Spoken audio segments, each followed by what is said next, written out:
Janee, the Senior Content Director, Entertainment Headline Extraordinaire, the Blog Illuminati, as See the God put it, and CEO of Curl Mom. Hi, Janee. Hi, Samantha. How are you? I'm good. So welcome. You know how we met was through Disney. And of course, I gotta maintain this relationship and friendship because you're so dope, so cool. And I want to start off with just your story, your backstory, who you are, where you come from, how did you get your start in the entertainment world, and what brought you to this career path? Okay. So where do I start? College or before college? Anywhere that you were like, before college. So I always wanted to write. I learned to read really young. I was the only child for a long time. And I was really like, I always wanted to be read to. So my grandmother used to read me Bible stories and my mom would read me stories. And both of them, I think, were tired of me always asking. So like I learned, you know, my mom taught me to read before school. Like I was like 3 or 4 years old. So as a kid, I loved books so much. Like my mom used to bribe me with books. Like if you get this, if you're good when you get your shots, I'll get you 3 books or, you know, stuff like that. So I was like I just was a big nerd. Like I really wasn't into like playing outside with other kids. I wasn't like trouble. I literally just wanted to read and be left alone. And so I always knew I was either going to be a writer or a veterinarian. I always loved animals. And so those were the 2 career paths. And then like maybe like 4th grade, we had like one of those career days and there was a vet that came and they were showing like slideshows of like things that they see at the office. And one of them was like, had like kind of operation photos in there and there was just too much blood. And I like that killed the vet dream like that day. Like I was just like, Set.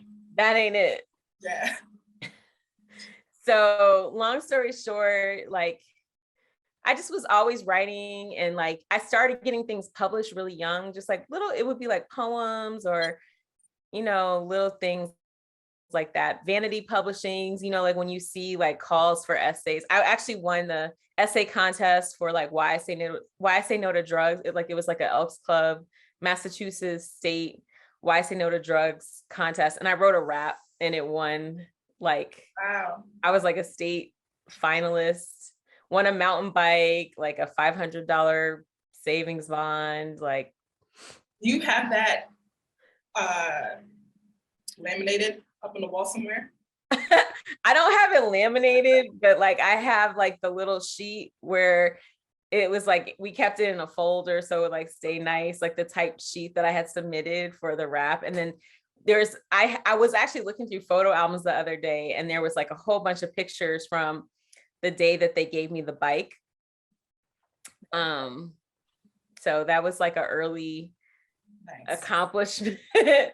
And then we moved to Iowa when I was 12. I lived in Boston from like 8 to 12. So at 12, we moved to Iowa. And that was like when pretty much a lot of things changed for me. I guess it's adolescence anyway. So like everything is changing, but also it was just very isolating because although in Boston, we were like, I was one of very few Black students at my school. It was just different because it was like smaller. So not only was it smaller, it was still very global. So I might've been the only Black girl in my class, but there was like this kid, Daniel, whose dad was like a judge and he's Black. And then there was a Guyanese kid, Sean, and there was somebody from Iran. You know, we had like just a whole plethora of Asians, Africans, like just different, you know. Very diverse. Yeah. Yes, it was very diverse. So it was never like Janee, the Black girl. But like when I got to Iowa, it was very like, I would overhear people say, oh, you know, Janee, the Black girl. And I like, it was just, it would make me cringe. I kind of would hear like, I would get questions about Blackness all the time. I would get questions why I didn't talk a certain way or like how did I do my hair? Like I didn't always wear my hair natural. I would straighten it. people had all kinds of questions. What are you mixed with? Like, I'm not even mixed, but like, because they had like a set idea of like what Black was, me being like caramel complected and having like curlier texture hair, there was an assumption that one of my parents was white. Yeah. And over time, all of that just kind of wore me down. And I think that's actually what pushed me towards entertainment. Was my outlet was coming home from school, I would watch BET. I was like into all the videos. I knew all the artists, I knew all the songs, and I had a subscription to Vibe magazine. So like I was looking forward to that every month. I was looking forward to reading The Source every month. I had like, I would buy The Source mixtapes. So I had like, I knew every artist. When Dr. Dre's The Chronic came out, I like memorized the whole thing. You know, back in the day, we'd like write down all the lyrics. And so that's kind of how I got super into hip hop, like probably 9th grade. And so I didn't know for sure that I wanted to work in the entertainment industry, but at that time, that's when I was like, fell in love with the culture, is what I would say. And I ended up getting, I did really well, like in school. I had great grades and I was really good at testing. So I actually ended up being a National Achievement Scholar. And I really could have went to school, like just about anywhere I wanted to go. They recruited me the way like colleges recruit like a star athlete. And I think it's like, some of it was just being an overall great student. Some of it was like, you know, being a triple minority, being a Black woman from Iowa.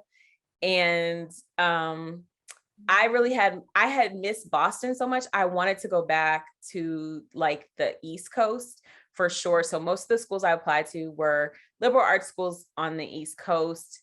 My top pick was Amherst, which I got in. And that was all because they had like a Students of Color weekend. But they didn't give me like hardly any financial aid. So NYU actually gave me about half of the tuition covered scholarship wise. And then I still had my National Achievement Scholarship. So that was like additional scholarship money that I could use.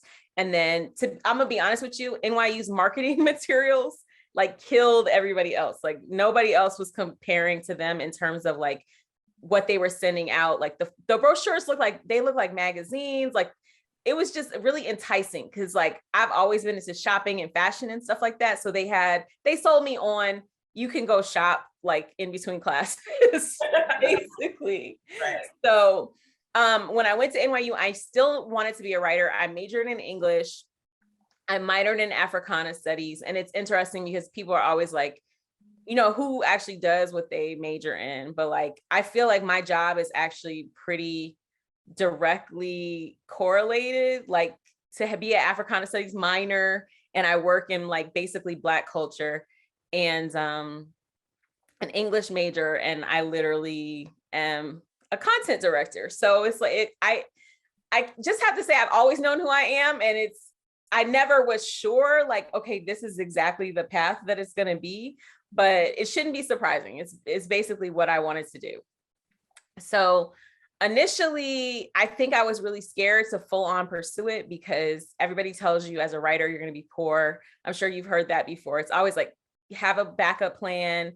So I worked a full-time job. I actually worked at NYU after I graduated because I got into the MFA program there. So I was just like smart enough to know like no more student loan. You don't need to add to your debt. Mm-hmm. So I was working at the Stern School of Business. I had a really cool job. It was an easy job, like not something you would be taking work home from. And I was enjoying everything the city had to offer. Part of why I left New York was 9/11. I didn't leave until 2005, but like being in New York on 9/11 was really, I have PTSD from it, like still, which to me, like for it to be like 20 years later is kind of crazy, but I think I just had a sense of paranoia afterwards, and it was really affecting my mental health. And my mom was also just like, you didn't go to school to get your MFA to work as a receptionist at NYU. Like you have dreams, you should be writing a book. So she encouraged me to leave the job, to leave the city, to move to the South where it was more affordable and pursue writing. So that's pretty much what I was doing. But ironically, as soon as I left New York is when I got my first writing job opportunity. And in it, I don't know if I would have been able to afford to have done it if I had stayed, because the pay was really low. Like the first job I got was with SOHH, so.com. It's a hip hop website. And I literally just got thrown like into it. I think I interviewed Ron Browse, the producer, like my first day on the job. I got like no like real direction. It was just like interview him, see what you can get. But I was known for like talking to people and getting like big scoops. And yeah, I mean, from there, it was like, I never looked back. Like I started with SOHH. They started me as like a junior news writer. I was writing like 2 stories a day. And then they gave me another column called Player Watch, which was like more of an industry, similar to what you're doing right now, interviewing people who are in the industry and like kind of getting their names out, because there's so many people behind the scenes that make the artists big or make the films successful or TV shows or what have you. So it's like a lot of publicists and managers and producers. And, I really enjoyed it. It was great talking to people from the SOHH opportunity. An editor from Double XL ended up hiring me to start freelancing for them. And an editor from The Source hired me to freelance for them. So there was like a good little 2-year period where I was writing every month for basically 2 of the biggest Black music publications. Nice. In addition to still having the SOHH job. But I was freelance. So I was just, I know you know that life too. So a little bit of everything, still trying to balance, not making the most money. And then the recession happened and it was like, okay, time to get a full-time job. And I really wasn't sure about that. And the first full-time opportunity I had was with Bossip. So I've actually been with the same company for most of my full-time writing career. I started with Bossip in, I think it was December of 2009. At the time, the company was owned by Jamarlin Martin of Mogul Media Group, and it was run by Marv Frazier, who just like she's a really special person. Like she really made Bossip like the unique site that it is. Like a lot of places do similar things, but like the things that we're known for in terms of being quirky with our headlines and with our lingo, all of that is like a direct reflection of Marv. She always encouraged us to like not look at what other publications were doing. And like, if they were doing something or covering a story, she always wanted us to take a different perspective on it. And she never wanted us to use the same language. She never wanted us to be boring. And we were always encouraged to be creative, be colorful, to like think out the box. Yeah. And as hesitant and as I had been to get into gossip, having that kind of leadership definitely like changed the game for me. And it really like, it was just a fit from the beginning. She and I clicked right away. It just was a lot. It was a lot of work, more work than I had ever had to take on before. Love Bossip. I've been a fan, and because I told you this before, but I've been a fan for a long time. And when I was in college, Bossip actually put me on to Issa Rae. You guys had the Misadventures of Awkward Black Girl posted on the website. And when I was on Bossip a lot, I was like, what is this about? And that's why I checked out Issa Rae, and then her growth is just, the trajectory of her career is just amazing. But I think you guys are one of the first to talk about her. I don't know. That's where that wouldn't surprise me. I definitely remember editors posting about the show. And then I also know, I believe she actually interviewed for freelance at Bossip at one point. I didn't interview her, but I remember Marv saying that she had interviewed, but like, literally a lot of people who work in the industry have at one point or another either worked for the brand or interviewed to work at the brand. So yeah, but I mean, I love Issa. I love what Insecure has done for the culture for sure. Yeah. Okay. How would you describe your style of writing and what sets you apart from other writers in the industry? Interesting. So my style of writing, that's hard because I think I think a lot of writing for me is just rhythmic and like intuitive. Mhm. I think in general, I move like from intuition and feeling like what feels right.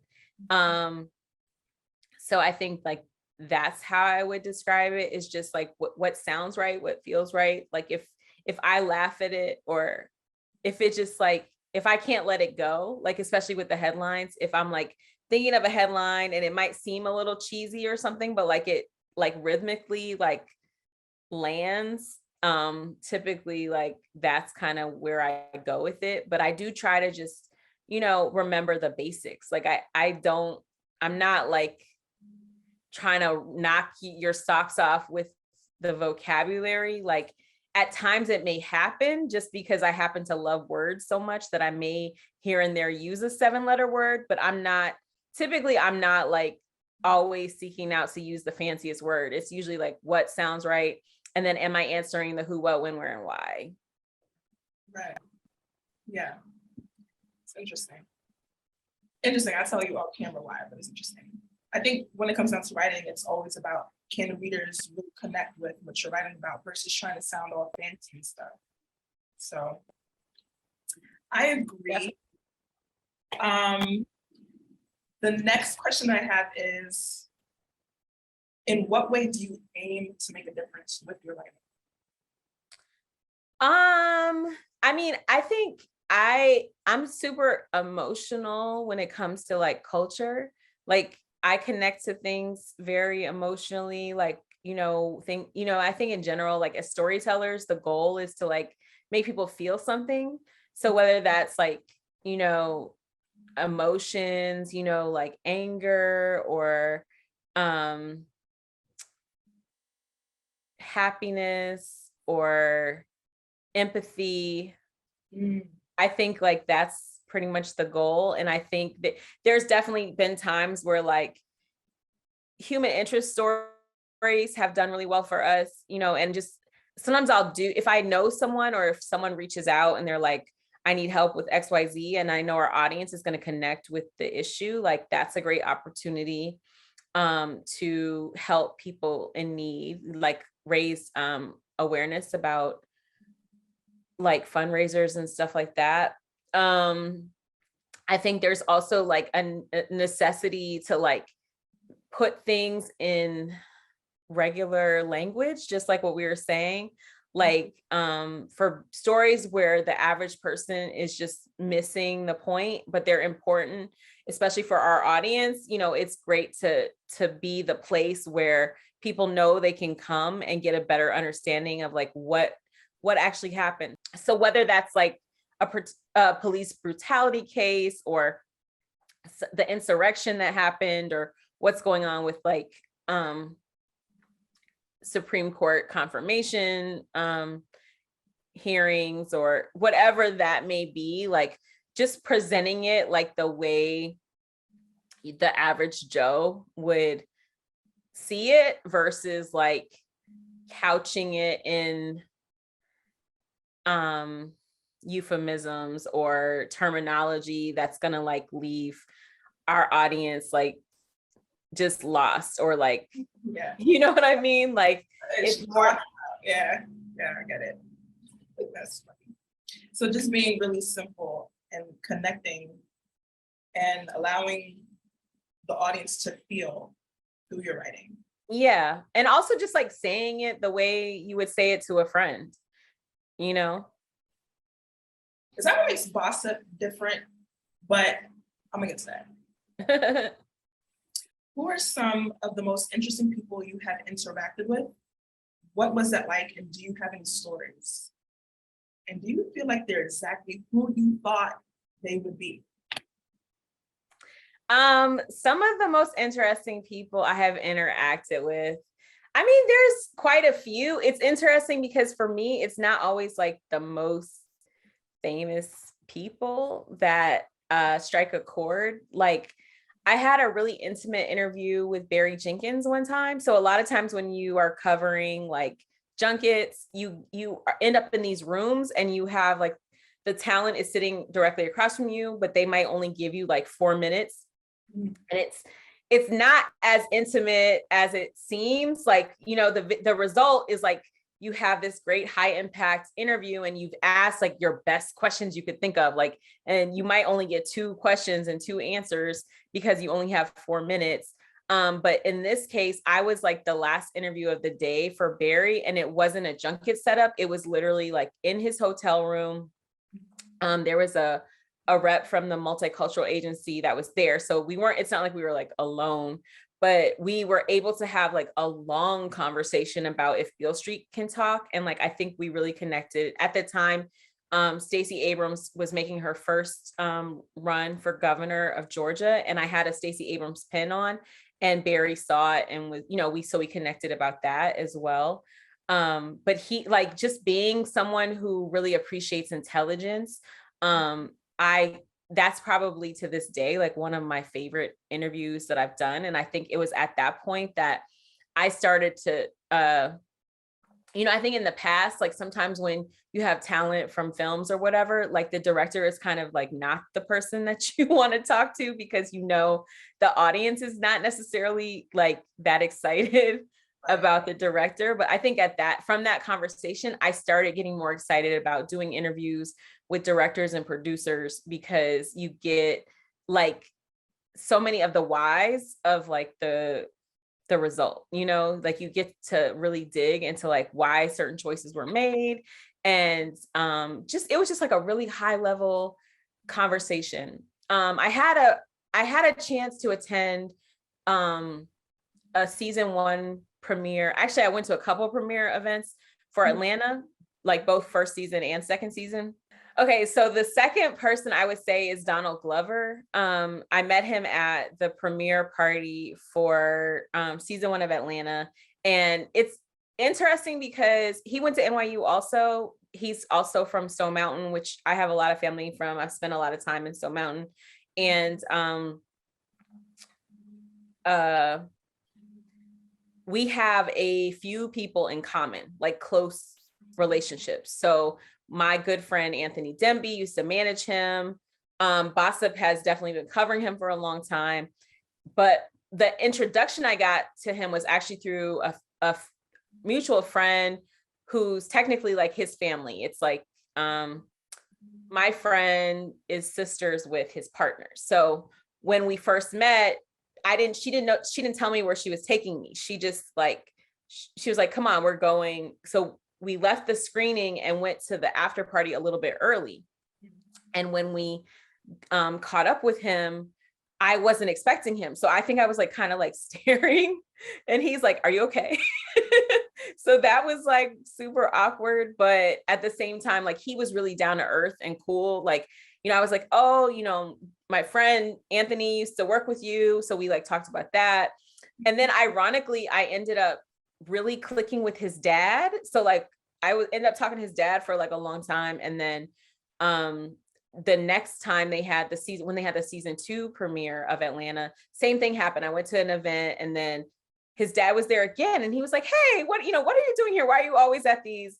And we had a chance to speak. And I think like he just talking to his dad, you get such an understanding of like how he was encouraged to be so creative. Like his dad was very much encouraging me, like follow your dreams, like do whatever, you know, your vision is, like, you don't have to, you know, you can create something completely different. Like, look at what Donald's done. And I think that experience stayed with me because when his dad died, you know, like you could see how that affected him. So I think like those type of exchanges where it's not even so much just your experience with the talent, but like also to see how they interact with the people around them and how they have affected them. So like that was another big one. But and also just what I love about Donald Glover, Childish Gambino, whatever you want to call him, is just it's like a fearlessness. So like it doesn't, like he knows he's risking, people might not like this, it's different from what else is out there. And I think we all as creatives have a lot of fear. How is this going to be accepted? And like we don't sometimes make the artwork the way that we want to make it because we get so much advice, do it this way or do it that way. And I think it's always great to see people who like kind of break out of that glass box. Issa Rae, Donald Glover. Issa, I've also had great experiences with. I met her on the set of Little. We ended up talking about astrology. She's a Capricorn and I'm a Taurus. I have a lot of Capricorn relationships. So I think that was like a instant, like, yeah, my mother is a Capricorn and I'm a Capricorn too. You're a Capricorn. Yeah. My best friend Angela Yee is a Capricorn. Angela Yee. Wow, shout out to Angela Yee. So that was a great one. I mean, I think I could put Angela in there too. Like we met in 2006. I interviewed her for SOHH and we ended up clicking and started hanging out and became like literally best friends. But there's, it wasn't just off the basis of an interview. We had all these, I'm big on like alignment. So a lot of times it's like, I feel like certain people are supposed to be in your life because they keep intersecting. So like with Angela, I had interviewed with her to work for Wu-Tang Clan when I was in college. And she was working for as Divine's assistant at the Wu-Tang Records office. Mm-hmm. I ended up randomly dating her roommate years later. She had a male roommate. And it didn't last, but it was just one of those funny things where I was interviewing her and she was like, did you used to date my roommate? And she remembered him talking about me. And it was just, it's kind of like, we have just all these commonalities that kind of like pulled us into just an easier path of hanging out, going to the same events, that kind of thing. I had another one and I feel like I forgot it while I was talking about Donald Glover. Man, I'm trying to think of the ones. So the other thing is like, once you get into the circuit, you see a lot of the same talent a lot. And some of them are very kind, especially if they have good experiences with you. So I would say like Anika Noni Rose has been great. I've talked to her multiple times. Naomi Harris, Mahershala Ali, which there's a lot of ironies because name drop. Go ahead. Because like going to NYU, Mahershala went to NYU also. His wife is actually a friend of mine from NYU, from our undergrad days. So come on, you're real humble, Janee. You're humble. Come on. I mean, I don't necessarily think I'm humble. I just think like, when you're a creative, you cross paths with people, you build relationships, and then over time, people change. The things that they do become bigger and bigger. And like, you either keep up or you like kind of fall to the wayside. But like the only way to keep up is to keep taking chances and, trying to pursue your dreams. So, I mean, I'm fortunate to have had, I think New York laid such a great groundwork because I met so many great people when I lived in New York City. Some of my, closest friends are like Kudi and Chike, the directors. So when the Genius documentary came out, like it was almost like seeing my own dreams being realized, because I remember being in Chike's apartment, and Kudi would come from interviewing Kanye West, and Kanye hadn't blown up yet. He was still producer Kanye. And I remember at that time in our lives, everybody in our circle felt like our careers were dependent on Kanye's album performing well. So it's just like incredible to have this documentary come out 20 years later. And it's kind of like, to see us all kind of doing the things that we were wanting to do back then, because at that point in time, I wasn't writing professionally. I would be like writing little, like they needed stuff done and I would like write little treatments. And, now to see like their, directors who have multiple titles under their belts, it's like, it's pretty cool. I think sometimes for me, those are really rewarding experiences when I get to talk to people that I know. Lil Rel Howery, I knew super early before, a lot of the rest of the world. He's in like every movie now, every comedy. And he's still super humble. Kevin Hart, I interviewed super early, was super nice. Even like, I think we had a great relationship with him as Bossip when he was still married to Torre, and we had gotten wind of like some of the stuff that was going on with them, and kind of like knowing certain things. It's interesting to be working at a site that you're doing both gossip, but you're also doing entertainment reporting, and sometimes you have to balance out those relationships and like, okay, we're going to hold off on talking about certain things you don't want us to talk about because we value our relationship with you. So those are some interesting ones. I met Beyonce once. And Kelly Rowland. Kelly Rowland, I met through Disney. Thank you, Disney. Thank you, Disney. Kelly Rowland. Yeah, she did. Kelly was the ambassador for the Disney Dreamers Academy this year. So we got like cute little video moments, interview moments with her.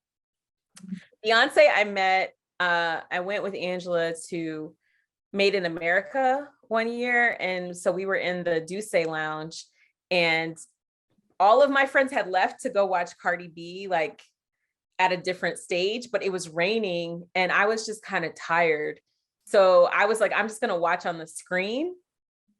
So, how when Cardi first blew up that year and like they showed like Jay-Z and Beyonce like watching her or whatever. So apparently they were driven back before my friends were able to walk back. So Beyonce came in and she greeted everyone that was in the lounge, and she spoke to me. She was like, good afternoon, whatever she said. It was like just a really warm greeting, but like as soon as you heard the voice, it was like, and I just remember I couldn't even look at her. Like it was like the light, but she was super nice. Super duper nice. That was definitely surreal because like just being in that space, and like I'm the type of person, I'm not asking for pictures. I'm not trying to like, have conversations. I just gonna be in the room and be a sponge. So it was just interesting. Like both of them were there. It was funny because Angela was making fun of me because one of the things like Bossip has always been so positive about celebrity kids. So like I'm the one that was always posting like cute stuff about Blue Ivy or like Halle Berry's daughter, Nala. So like Angela and Marv both used to always tease me about like, you're more of a fan of Blue Ivy than Beyonce or Jay-Z. So the day being in the lounge, like Angela's like, I know you're so excited because like literally Blue was like playing like right next to me on the couch, and I'm just like, oh my God, this is so cool, That's so interesting because I don't know if I would get starstruck either. And I've met celebrities too, but the one person I would probably go crazy is Cole. Absolutely. I love Jay. And my friend and I, we went to their concert on the Run tour. We had it like MetLife. And I was more excited for Jay-Z. I love him, but yeah. Yeah. I mean, I think like, I definitely, I don't really get like starstruck in general. Like I typically will treat people like totally normal. And I've had some like probably pretty big moments just like having a natural hang with talent, like a lot of talent I've known a long time, like Yara Shahidi, Trevor Jackson, Storm Reed. Like I've known all of them since they were like younger actors. And so like, I think those friendships that happen organically, like because you kind of have been around and they know like this is a trusted member of the media that I can talk to, like those things happen. the Beyonce thing was just like, I think it was because it was so unexpected and I was like totally by myself. So I didn't fan out. I just was like, whoa, like what is happening? That's huge, girl. That's really, yeah, super big. All right. Post Beyonce story. Who do you say inspires you in the entertainment industry? Who inspires me? Yeah. I think like I said, I'm definitely inspired by Donald Glover because I get the idea of like you have an idea and then you end up like you're writing it, you're producing it, you're in it. I think that's kind of what's next for me is like content creation on a bigger scale, maybe TV, film. And I think like he's definitely somebody that I'm like, that's a great model. Issa, same thing. Lena Waithe. Quinta Brunson. Quinta, yes, I love Abbott. I also like I'm gonna so Phil Augusta Jackson. I don't know if you know who that is, but he's the showrunner for Grand Crew on NBC. So I work with NBC a lot. I had a chance to preview Grand Crew early. And ironically, one of the actresses on the show, Gracie Mercedes, we went to NYU together as well. You see how like I love when NYU people are like on. And then ironically, there's another guy who's a member of the cast named Aaron, who's really good friends with this guy I dated in high school, who I'm still friends with, who's another actor. So like I love that show. I'm rooting for that show. I know everybody's all about Abbott Elementary, but like Grand Crew is another amazing show. People should make sure they're watching. It just got greenlit for a second season. And Nicole Byer is like probably the biggest name on the show that's being promoted. And she's also another person that inspires me because I feel like she's just herself, like genuinely herself. She's getting all these great opportunities and she's juggling a lot. I mean, comedy specials. She's the host of is it Whiplash? Is that the name of the she's the host of something with John Cena. It's like a game show. On which network? I want to say TNT. Hang on. I'm like, I can look it up real quick. I have to look into that. Wipeout. She is the host of Wipeout with John Cena. Oh. Yeah. So she's on Wipeout. She's on Grand Crew. And then I feel like there's something I'm leaving out. I know she just had a Netflix special, but yeah, she's another one. Brescia Webb. I'm just seeing like more people kind of picking up the reins and like stepping outside the box and doing things that people don't necessarily know them for. Another big one would be Nkechi Okoro Carroll. She's the showrunner for All American and All American Homecoming, which I've been like a big fan of those shows since the beginning. But she's a writer. She's a Black woman. I'm an empath, so I'm like really into how people make you feel. And like she's another one. Like when I end up in a TCA room with her, or if I end up in a room with her, period, she doesn't. There sometimes there can be a separation between like, I'm talent, you're media, like you stay over there, you get 2 minutes, 2 questions, and it's kind of like, it's funny because everybody wants something from us, but sometimes they don't treat us that great. But like the people who do treat you great is what makes you keep going and makes you really like inspired, and you want to help them. You know what I'm saying? And like, she's someone who she makes really quality programming. And I think it's hard, especially TV is like so formatted. And if you think about the CW and how hard it is to get people to like get into those shows, she has a show that's been going, what is All American in its 4th season? I think it's like 4th or 5th season. And then now All American Homecoming is going into its 2nd season. And this is a Black woman. Yeah.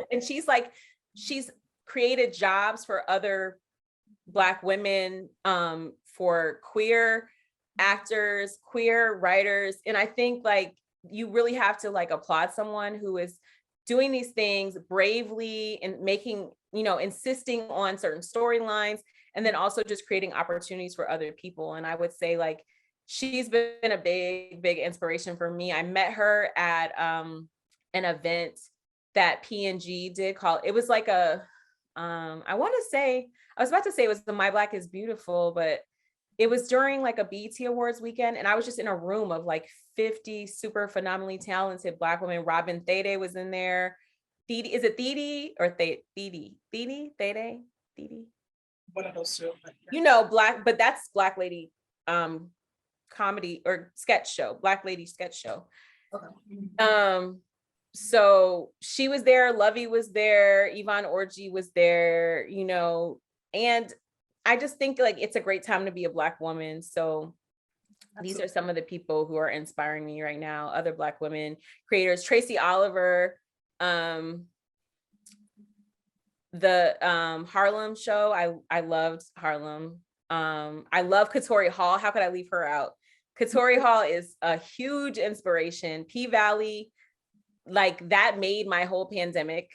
I got those screeners early. I saw the whole season before anybody saw it. And then I still went back and rewatched when other people were watching, because it was such a fun show to follow and to see people's reactions. And like, they made it so interactive. Like, I think the Stars marketing team, like just knocked that out the box with like the way that they handled the social media, how there was always GIFs of the, like the scenes and the costuming, and Katori, it's just like next level, the way that her mind works and the things that happen with the plot. And then also just the bravery of like telling the stories that almost never get told, again, like, I just think like we're in this space where it's like there's people who are totally want to wipe out and reverse things a million years. And then there's people who are just like, we're not going backwards, nothing but forwards from here. And, people are going to be who they are. Characters going to have, these experiences that we've never seen on TV or film before. And I just think it's really inspiring. It's like, it's a great time to be a creative and to be a creator. I just get super excited. If you can't tell, I'm like super passionate about it. No, I agree too. And we'll talk more off camera about it too, about content creation, like YouTube and being able to create your own stuff. It's yeah. And I feel like this is like the very beginning. Even though it's like 10 years in, it's still the very beginning for content creation. So what are 3 things you wish someone told you when you first started? I think probably like to like start my retirement fund younger. Like I definitely would have done that. I probably would have bought my house younger. Like those are, it's like really more like financial things. I think the other thing probably would just be like, boundaries, create boundaries, say no. That's always been really difficult for me. And I think like I'm still learning how to balance. For a long time, it was just kind of like, I love my work so much, and it's not always healthy for work to be like the most important thing. Like, if it's really rewarding, it's hard to say no, but at the same time, like there's gonna come a time when you're gonna need something besides work. Like work is not gonna like fill you up. You just need something to balance it out. Like whether that's a hobby, whether that's, self-care. For me, like my form of self-care, biggest one has always been like taking like long baths or taking long walks. But I still would say I am struggling with balance. Like I used to be the worst with vacations. I would go on vacation with Angela and like the laptop would be like on, and she would just be like, Janee, get the fucking laptop out of here. Like, what are you doing? We're on vacation. We're in Miami. Like, relax, chill, yeah. So those would be the things, would be, boundaries and saying no and creating balance. That's one. Definitely setting like financial goals and saving and investing in real estate. Like that would be the second one. And the third one would just be like just stay true to yourself. I think it's easy to like be looking over your shoulder at what other people are doing, or, you know, I think especially in the social media age, it's so easy to get discouraged because you're like, this person has this many followers or this many likes, or their content looks like this. But it's just like, once you start getting caught up in trying to do what other people are doing, first of all, you're never going to be successful that way, because like, it's just like cooking. We all could have the same recipe and it's not all going to taste the same, right? So it's really important that we create things that are true to us, that are organic to us, and that we're not like, you know, people can tell when you're copying. People can tell when you're trying to like fit into a certain mode. It's just better to just be yourself and do your own thing. And that's kind of how you get recognized and rewarded. Doing things that are different. I mean, look at Michaela Cole. That's another one I didn't say previously, but like, she's a huge inspiration. Emerald Fennell that did Promising Young Woman. That's another like project that just blew me away. But it's like, it's really different stuff is what inspires me. So I think being different, that would be the third thing. It's just like, just be different, be yourself. Love it. Okay. How do you continue to establish Bossip as the go-to website for entertainment when there's like all of these websites that are popping up? Well, I think the key is really to keep really building up the people who work with me. Bossip is not just Janee Bolden. Bossip is a whole team. I have an amazing, incredible managing editor in Danielle Canada. She's really incredible with like the reality TV coverage. She also is an amazing editor. Like, she's just great at like seeing other people's talent and what they're good at and delegating. I always had such a difficult time telling people like, write this story or write that story. I would just kind of throw the stories at the team. Like, okay, somebody take this and somebody take that. But she's really good at like directing who should do what. I have some of my senior editors, Alex Ford, Rebecca Jacobs, Noah Williams. I think they're all part of why, Jason Lee, they're all part of why, and that's Jason Jolly, not the other Jason Lee, but they're a part of why Bossip, you know, people come to Bossip every day. These are the people who write the headlines. My headlines are not necessarily the most spicy ones. And also I don't really write as much anymore. I'm really supposed to be doing content strategy. So I only really do exclusives and the interviews and the junkets. That's also part of me trying to focus on growth and like, what are the things that I need to be working on to like perfecting my craft. So that's why I've, you know, turned more to doing the interviews versus telling the news stories or telling the gossip stories. Yeah. Okay. We love Bossip. Can I ask, what challenges have you faced being a writer of the culture, and how did you persevere? I think the challenges mostly are financial. I think like we all, you know, I think it's a hard field sometimes to know like what you should be getting paid, you know? So, and sometimes I feel like we're overworked and underpaid, or we've been understaffed. I've mostly worked for Black owned companies, and I feel like those companies don't always have the funding that we need or deserve to pay our staffs. And I think that's been the biggest challenge, has been like holding on to good talent. I've lost some great editors, like Jennifer Cunningham, Aisha Letman, David Dennis, and a lot of that is like financial, you know. That's been a big challenge. I think for me as well, I have, and I spoke about this, the lack of balance has been a huge challenge. Just deprioritizing everything else but work. You know, and you hear people call it like workaholism, or you hear people talk about burnout. I definitely have suffered from burnout. Mental health stuff, you know, the Iowa situation really put me made me aware that I deal with depression and suicidal ideation. So that's something I have to pay close attention to. Like when things get dark for me, they can get really dark, and just learning how to like pull myself out of that, and also to like express it, because I think sometimes when you get in that space, you don't want to bring anybody else down. You don't want to be a damper on anyone, and just learning like when people say, how are you? Like, who can you tell, like, I'm really not okay. You know, I really need some support. I really need a break. These are just things that we need to normalize more.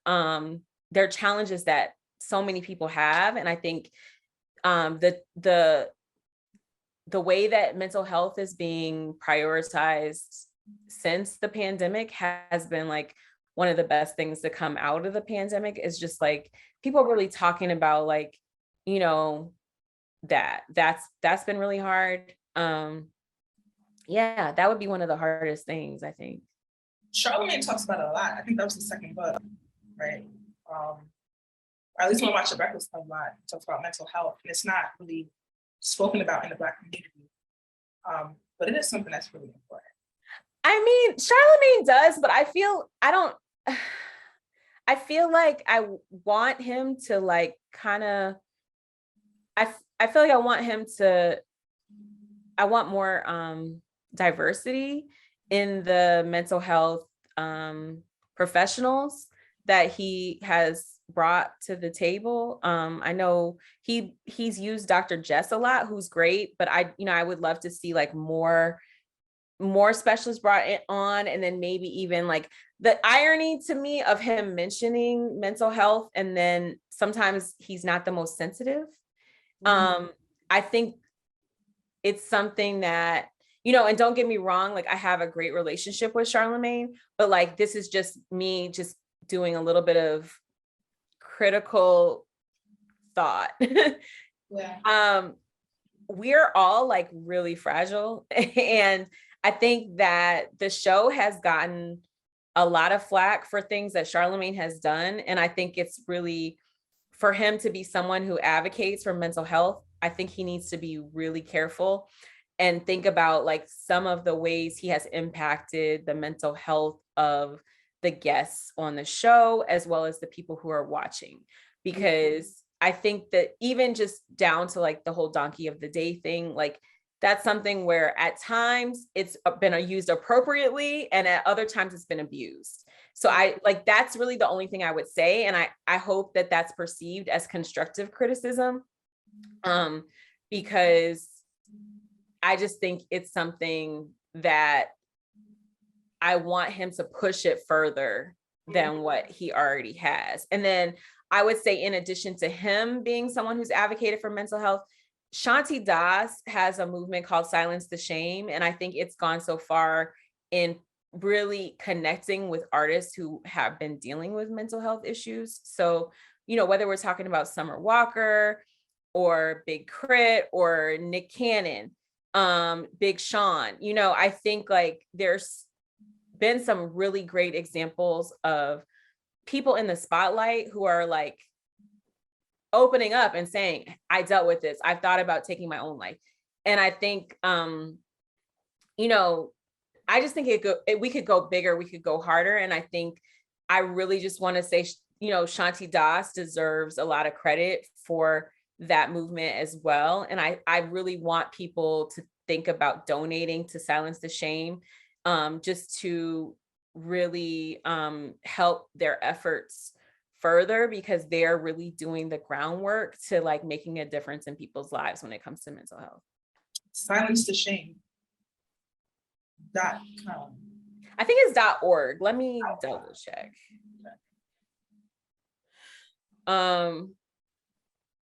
Yeah. But I mean, I would say for anyone who has these, these thoughts or these issues, it is Silence the Shame. Well, let me see.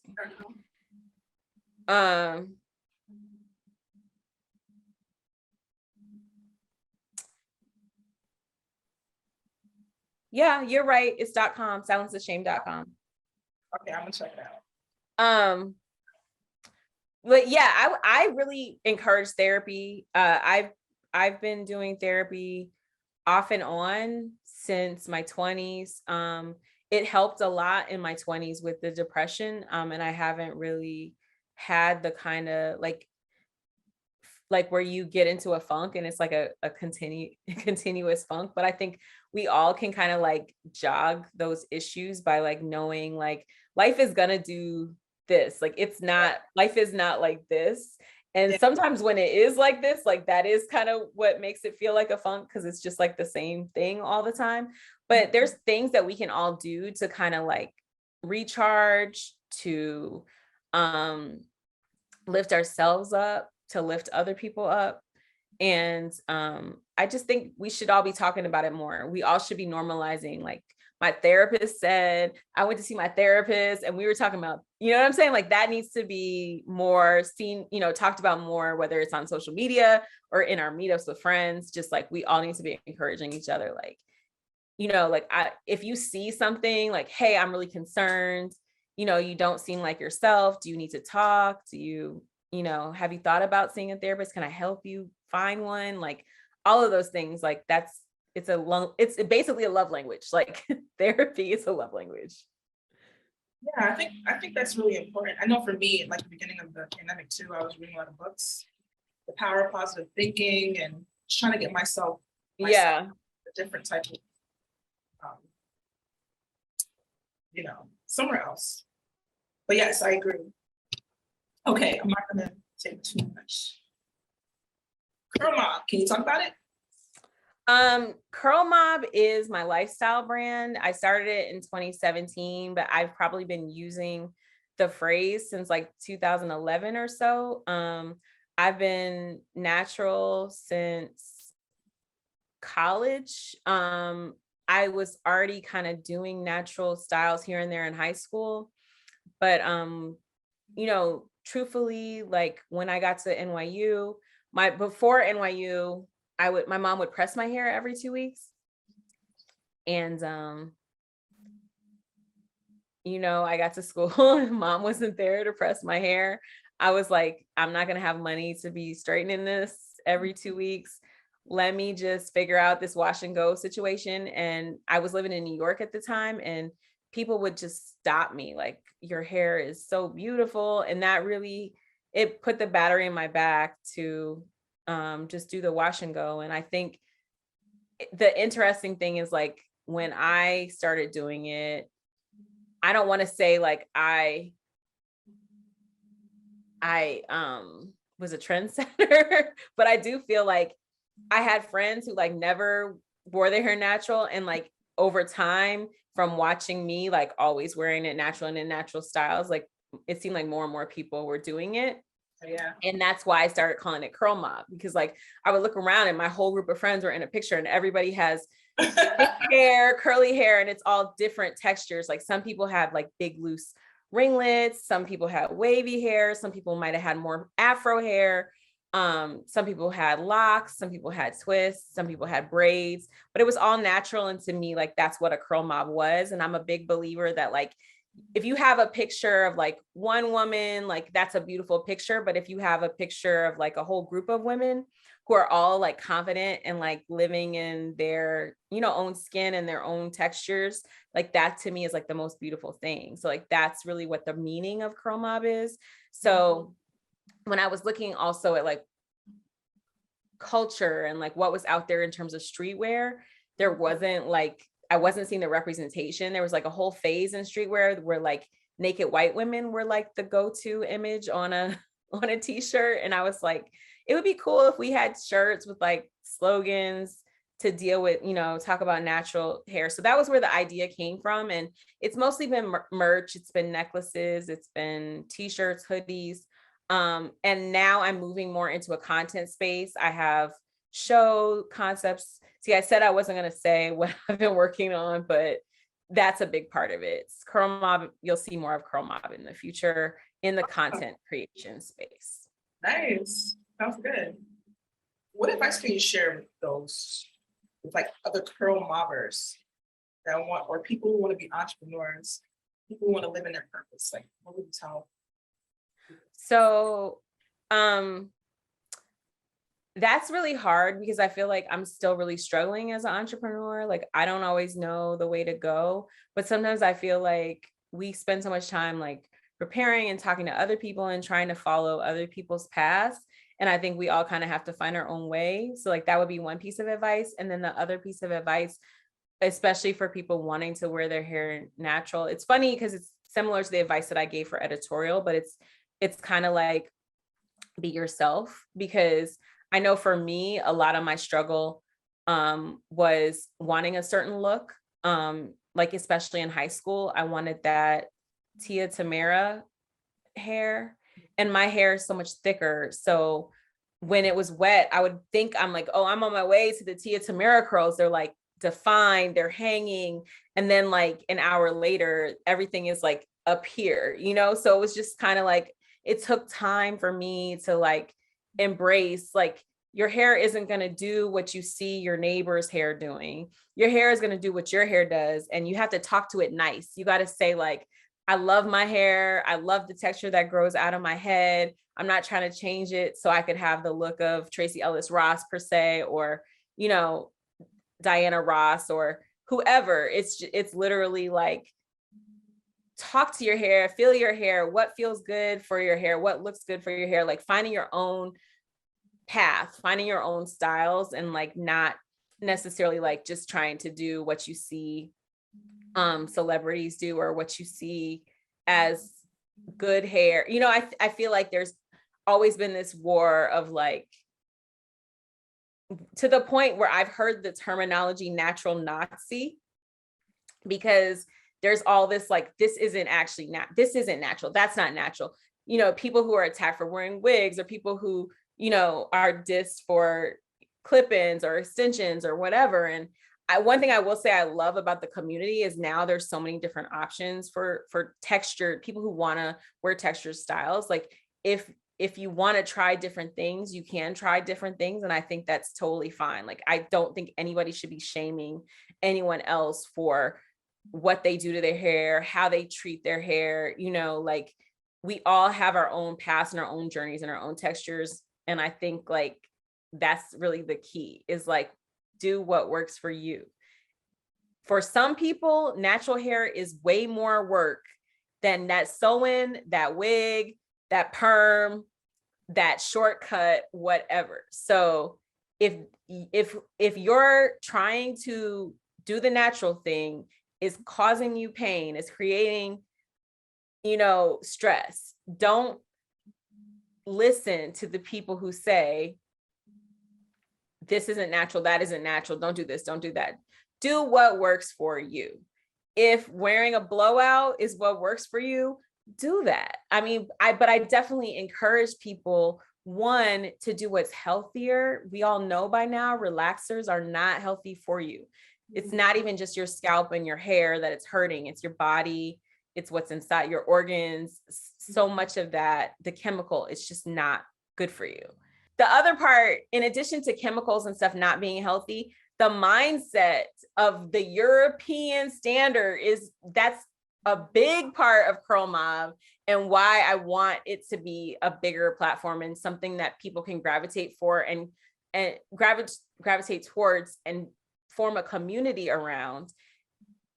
We are beautiful as God made us. Yeah. There's so many companies that are profiting off people of color hating their natural features. It's really upsetting to see young girls who don't think they're beautiful. And we've all been there. I literally lived in a place that told me I wasn't beautiful for 6 years by living in Iowa, where the standard of beauty was thin, white, blonde hair, blue eyes. I literally hated myself at times, not all the time. I'm smart and I'm an intelligent person. I can look in the mirror, I can see, I could see I was attractive, but the responses that I got from the world around me was telling me that I wasn't. It took me going to a place like New York City that embraces diversity for me to truly see my own beauty. But I want to be a person who can be that mirror to my community and to show other women like me that we have to love ourselves. The world is going to tell us not to love ourselves. The world is going to tell us we're not beautiful. The world is going to tell us we have to change in order to be successful. And I want to be one of the people to tell the world, fuck off. Like, that's not true. Right. So that's really the bottom line. And if anybody ever gets a chance to see Janee's hair, it's natural. What absolutely beautiful, gorgeous. It's just Thank you. flowing all over the place. The last thing I just wanted to, so I do something called rapid fire. So it's, I will say a word, and what is the first word that immediately comes to mind? Okay. All right, so first word, Disney World. Heaven. Jay-Z. Beyonce. Beyonce. Blue Ivy. Drake.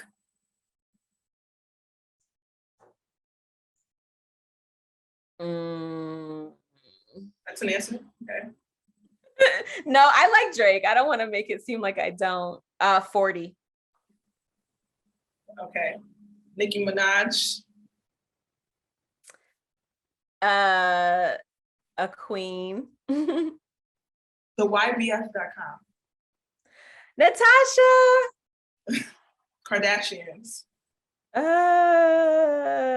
Skims are good. Biggie. One of the greatest of all time. And I just learned this, Hoochie Daddy shorts. I'm for it. All of that. Bring them on. Bring them. All right, and then really quickly, who's better to you? Jay-Z or Nas? Nas. Biggie or Tupac? Tupac. Nicki, Lil Kim, or Foxy Brown? Kim. Drake, J. Cole, or Kendrick? Kendrick. Well, yeah, Kendrick. Snoop or Wiz Khalifa? I don't know if that's even the comparison. But Snoop. Cardi B or I don't know who else. Cardi B. But yeah, thank you, Janee, for doing this interview. Fun times, good information, good stuff. Thanks for watching, and to see more, like and subscribe to this channel.